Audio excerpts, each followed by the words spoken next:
Now, let us journey to Hollywood for an epic 6-hour production of Murder on the Orient Express.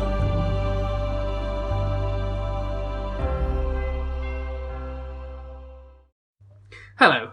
For your entertainment and amusement, past and present members of the IKP family have dug deep into their wardrobes to create this lockdown chic-inspired 10-minute adaptation of Murder on the Orient Express. 10 minutes? Yes. But we're just doing a segment. No, we're doing the whole thing. The whole thing? Yes, the whole thing in 10 minutes. Right, start the clock. Go.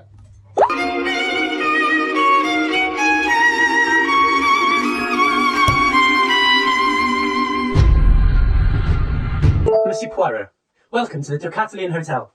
We have a telegram for you. I must return to London. Please put me passage on the Orient Express immediately. Of course, monsieur. The train will depart in 2 hours. Merci beaucoup. What do you mean there is no space for me? I have booked ahead. Désolé, monsieur. I do not have any spare cabins. I demand to see the manager. Of course, monsieur. Book. A customer would like to speak to you. A nice customer? Do the nice customers ever speak to the manager? Very well, I will deal with him. Thank you, Michel. Look, Hercule Poirot, what an unexpected pleasure. this is going to be hard, maintaining a Belgian accent while you are doing a French one. You'll have to deal with it. There's 3 Germans, 2 Russians, 1 Italian, and some Americans arriving soon. Mon Dieu. Look, I must get back to London. Can you find me a cabin? I will find you a cabin. Merci, monsieur. Not now. Why not? When we are done, no one can touch us. I'm sorry, I seem to still be in the call.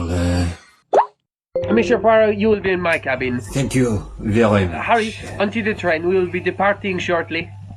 I beg your pardon? I am perfectly average height.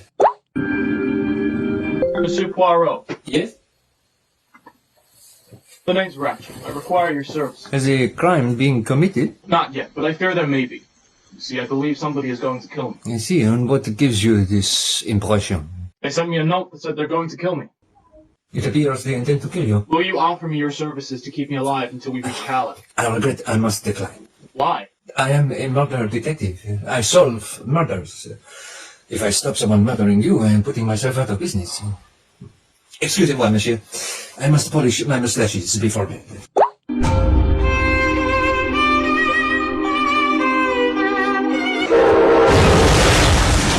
Monsieur Poirot, the train has been derailed. We are stuck for the time being. If we are stuck, there is no need for me to be awake. Monsieur Poirot, there has been a murder. Well, I have solved it. You can't have done. You haven't found any evidence yet. My apologies. I thought we were doing the short version. Yeah, not that short. Very well, take me there. I need to be in the room where it happened. It is next door, Monsieur Ratchet's cabin. Mon Dieu. It would appear he has been murdered. What evidence do we have? A pipe cleaner, an handkerchief with the letter H on it, and this piece of paper which has been partially burned. It would appear as though he is trying to make some sort of stick figure superhero. Look! Book, you are an idiot. Give me the paper. Member Daisy Armstrong. Book, I have deduced from this single convenient piece of paper that Monsieur Ratchet was not Monsieur Ratchet, but Monsieur Cassetti, the infamous kidnapper and murderer of Daisy Armstrong. You got all that from one piece of paper? Oui, But you're just doing the short version, right? It takes you much longer in the book, doesn't it? you would think so, but no. Actually, that's a pretty quick slam dunk. I see also a cup, which smells of barbitol, and the stab wounds. He has been stabbed 12 times. Whoever did this must have really hated him. Or there is a significance to the number 12. No, I must interview everyone on the carriage and determine a motive. Bring them all together for me. Ladies and gentlemen, thank you for joining me here today. And may I say, what a fantastic array of backgrounds and interior decor the Orient Express is offering us. Who knew one train could have so many walls and all decorated so differently? But I am sidetracking myself. In the words of the ultimate detective himself, Monsieur Taggart, there's been a murder. And I will interview you all one by one and determine the important secrets of the case. Now, Monsieur Masterman, when did you last see Monsieur Ratchet? It must have been around 9 p.m. when I brought him his cup of poison. Coffee. Coffee. There is something suspicious about you, Monsieur Masterman. You remind me of somebody, but I can't work out who. I'm sure I don't know who you mean, Monsieur Poirot. Never mind. Signor Foscarelli, are you familiar with the Armstrong family? Which one? Armstrong is a very common name. Specifically, the family of Daisy Armstrong? I don't know what you're talking about.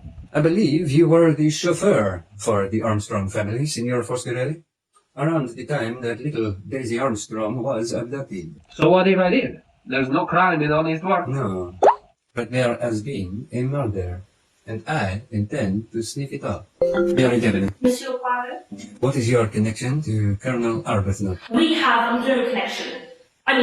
We are unconnected. There has never been any connection between us. As I was boarding the train, I overheard a conversation between the two of you.